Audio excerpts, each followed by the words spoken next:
जीवंतिका माता की व्रत कथा श्रावण मास के प्रत्येक शुक्रवार को सुनी जाने वाली कथा, जिसको सुनने मात्र से संतान की रक्षा और समृद्धि प्राप्त होती है। इस कथा को सुनने से भगवान गौरी शंकर का आशीर्वाद हमेशा बना रहता है। इस व्रत का वर्णन स्वयं भगवान शिव ने किया है।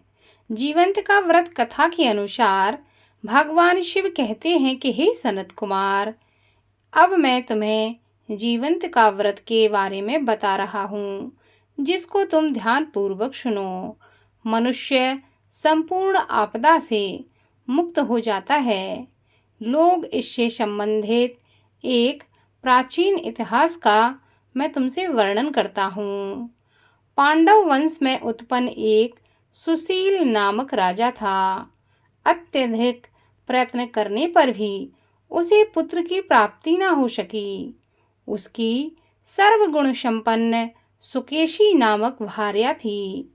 जब उसे संतान न हुई तब वह बड़ी चिंता में पड़ गई। तब स्त्री स्वभाव होने के कारण अति साहस युक्त मन वाली उसने मासिक धर्म के समय प्रत्येक महीने में वस्त्र के टुकड़ों को अपने उदर में बांधकर उदर को बड़ा बना लिया और अपनी प्रसूति का अनुकरण करने लगी।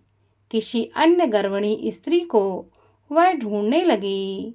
भाभी देवयोग से उसके पुरोहित की पत्नी भी उसी समय गर्भिणी थी।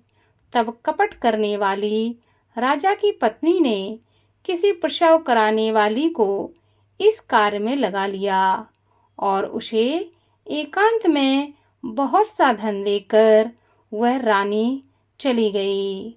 उसके बाद रानी को गर्भिणी जानकर राजा ने उसका पुंसवन और अनवलोभन संस्कार किया। 8वां महीना होने पर सीमांतोन्नयन संस्कार के समय राजा अत्यंत हर्षित हुए। इसके बाद उस पुरोहित पत्नी का प्रसव काल सुनकर वह रानी भी उसी के समान सभी प्रसव संबंधी चेष्टाएं करने लगी। पुरोहित की पत्नी चूंकि पहली बार गर्भवती थी, अतः प्रसूति कार्य के प्रति उसे कोई भी जानकारी नहीं थी। वह तो केवल दाई के ऊपर ही पूर्ण रूप से निर्भर थी। तब उस दाई ने पुरोहित पत्नी के साथ छल करते हुए उसके नेत्रों पर पट्टी बांधी और प्रसव के समय उसके पैदा हुए पुत्र को किसी के हाथ से रानी के पास पहुंचा दिया। इस बात को कोई भी न जान सका। उसके बाद रानी ने उस पुत्र को लेकर यह घोषणा कर दी कि मुझे पुत्र रत्न की प्राप्ति हुई है। इन सब के बाद दाई ने पुरोहित की पत्नी के आंखों से पट्टी खोल दी। दाई अपने साथ मांस का एक पिंड लाई थी और उसने उसे दिखाकर कहा कि यह तुम्हारे पेट से जन्मा है। उसके सामने आश्चर्य तथा दुख प्रकट करने लगी कि यह कैसा अनिष्ट हो गया और कहने लगी कि अपने पुरोहित पति से इसकी शांति जरूर करवा लेना। कहने लगी कि संतान नहीं हुई कोई बात नहीं, तुम तो कम से कम जीवित हो, यही बहुत बड़ी बात है। इस पर पुरोहित की पत्नी को अपने प्रसव के स्पर्श चिंतन से बहुत संदेह हुआ। भगवान शिव कहने लगे, राजा ने अपने पुत्र जन्म का समाचार सुनकर जातक कर्म संस्कार कराया और ब्राह्मणों को हाथी, घोड़े तथा रथ आदि प्रदान किए। राजा ने कारागार में पड़े सभी कैदियों को प्रसन्नता पूर्वक मुक्त कर दिया। उसके बाद राजा ने सूतक के अंत में नामकरण तथा अन्य सभी संस्कार किए। उन्होंने पुत्र का नाम प्रियव्रत रखा। हे सनत कुमार, श्रावण मास के आने पर पुरोहित की पत्नी ने शुक्रवार के दिन भक्ति पूर्वक देवी जीवंतिका का पूजन किया। दीवार पर अनेक बालकों सहित देवी जीवंतिका की मूर्ति लिखकर पुष्प तथा माला से उनकी पूजा करके गोधूम की पीठी के बनाए गए 5 दीपक उनके सम्मुख उसने जलाए और स्वयं भी गोधूम का चूर्ण भक्षण किया और उनकी मूर्ति पर चावल फेंका और कहा कि हे जीवंतिका माता, हे करुणा की देवी, जहाँ भी मेरा पुत्र विद्यमान हो आप उसकी रक्षा करना। यह प्रार्थना करके उसने कथा सुनकर यथाविधि नमस्कार किया। तब जीवंतिका माता की कृपा से वह बालक दीर्घायु हो गया और वे देवी उसकी माता की श्रद्धा भक्ति के कारण दिन रात उस बालक की रक्षा करने लगी। इस प्रकार कुछ समय बीतने पर राजा की मृत्यु हो गई। तब पितृभक्त उनके पुत्र ने उनकी पारलौकिक क्रिया संपन्न की। उसके बाद मंत्रियों तथा पुरोहितों ने प्रिय व्रत को राज्य पर अभिषिक्त किया। तब कुछ वर्षों तक प्रजा का पालन करके तथा राज्य भोग कर वह पितरों के ऋण से मुक्ति के लिए गया जाने की तैयारी करने लगा। राज्य का भार वृद्ध मंत्रियों पर भक्ति पूर्वक सौंप कर और स्वयं के राजा होने का भाव त्याग कर उसने कार्पेटिक का भेष धारण किया और गया के लिए प्रस्थान किया। मार्ग में किसी नगर में किसी गृहस्थ के घर में उन्होंने निवास किया। उस समय गृहस्थ की पत्नी को प्रसव हुआ था।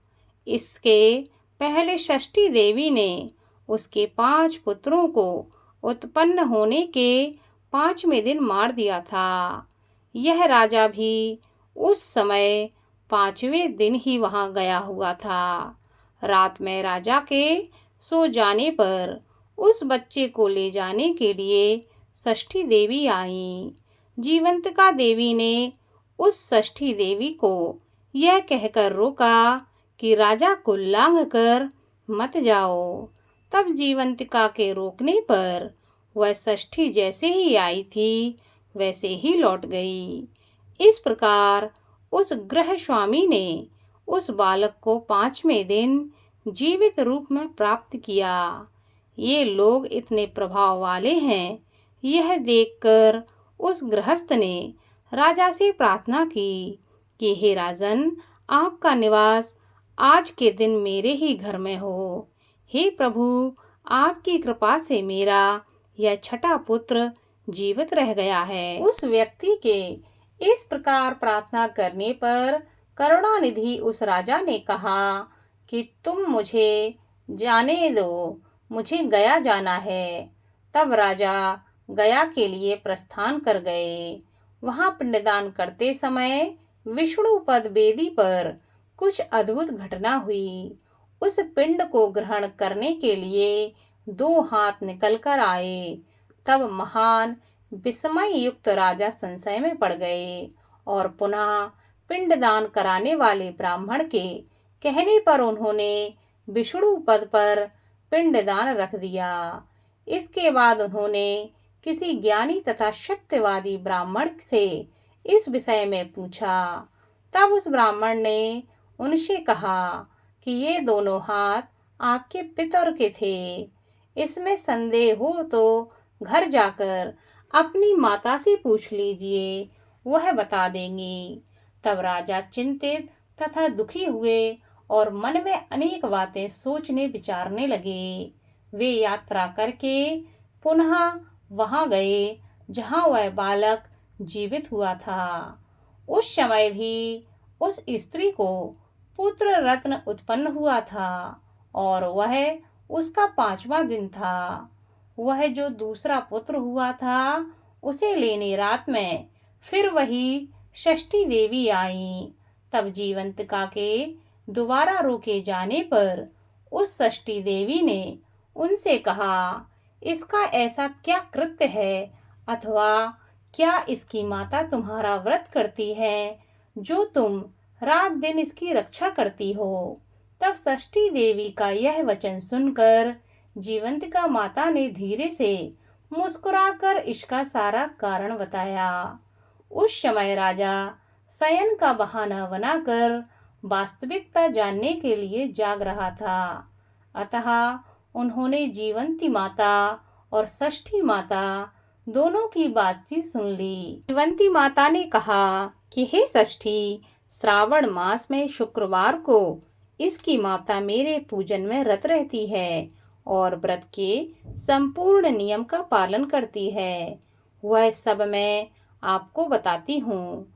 वह हरे रंग का वस्त्र तथा कंचुकी नहीं पहनती और हाथ में उस रंग की चूड़ी भी नहीं धारण करती। वह चावल के धोने वाले जल को कभी नहीं लांघती, हरे पत्तों के मंडप के नीचे नहीं जाती और हरे वर्ण का होने के कारण करेले का साग भी वह नहीं खाती। यह सब वह मेरी प्रसन्नता के लिए करती है, अतः यह मेरी जिम्मेदारी है कि मैं उसके पुत्र की रक्षा करूं। यह सब सुनकर राजा प्रियव्रत अपने नगर को चले गए। उनके देश के सभी नागरिक स्वागत के लिए आए। तब राजा ने अपनी माता से पूछा कि हे माता, क्या तुम जीवंतिका देवी का व्रत करती हो? इस पर उन्होंने कहा कि बेटा, मैं इस व्रत को नहीं जानती हूँ। उसके बाद राजा ने गया यात्रा का समुचित फल प्राप्त करने के लिए ब्राह्मणों तथा सुहागन स्त्रियों को भोजन कराने की इच्छा से उन्हें निमंत्रित किया और व्रत की परीक्षा लेने के लिए सुहागन स्त्रियों को वस्त्र, कंचुकी तथा कंकड़ भेजकर कहलवाया कि आप सभी को भोजन के लिए राजभवन में आना है। तब पुरोहित की पत्नी ने दूत से कहा कि मैं हरे रंग की कोई भी वस्तु कभी ग्रहण नहीं करती हूँ। राजा के पास आकर दूत ने उसके द्वारा कही गई बात राजा को बता दी। तब राजा ने उसके लिए सभी रक्त वर्ण के शुभ परिधान भेजे। वह सब धारण करके और पुरोहित की पत्नी भी राजभवन में आई। राजभवन के पूर्वी द्वार पर चावलों के धोने का जल पड़ा देखकर और वहां हरे रंग का मंडप देखकर वह दूसरे द्वार से गई। तब राजा ने पुरोहित की पत्नी को प्रणाम करके इस नियम का संपूर्ण कारण पूछा। इस पर उसने इसका कारण शुक्रवार का व्रत बताया। उस प्रिय व्रत को देखकर पुरोहित की पत्नी का प्रेम उमड़ पड़ा। उसके बाद विष्णुपदी पर निकले दोनों हाथों जीवंतिका तथा षष्ठी दोनों देवियों के वार्तालाप तथा पुरोहित पत्नी के देखने के बाद राजा को विश्वास हो गया कि मैं इन्हीं का पुत्र हूँ। उसके बाद पालन पोषण करने वाली माता के पास जाकर विनम्रता पूर्वक उन्होंने कहा कि हे माता, आप डरो मत, मेरे जन्म का वृतांत सत्य सत्य मुझे बता दो। यह सुनकर सुंदर केशों वाली रानी ने सब कुछ सच सच बता दिया। तब प्रसन्न होकर उन्होंने जन्म देने वाले माता पिता को नमस्कार किया और संपत्ति से वृद्धि को प्राप्त कराया। वे दोनों भी परम आनंदित हुए। एक दिन राजा प्रियव्रत ने रात में देवी जीवंती से प्रार्थना की कि हे माता, मेरे पिता तो ये हैं, तो फिर मैं गया में वो दोनों हाथ कैसे निकल के आए थे? तब देवी ने स्वप्न में आकर संशय का नाश करने वाला वाक्य कहा कि हे प्रियव्रत, मैंने तुम्हें विश्वास दिलाने के लिए ही यह माया की थी, इसमें संदेह नहीं है। हे सनत कुमार, यह सब मैंने आपको बता दिया है। श्रावण मास में शुक्रवार के दिन इस व्रत कथा को सुनने से, इसका अनुष्ठान करने से मनुष्य सभी मनोरथों को प्राप्त कर लेता है और उसके संतान को दीर्घ आयु, सुखी जीवन का आशीर्वाद माता जीवंतिका का प्राप्त होता है।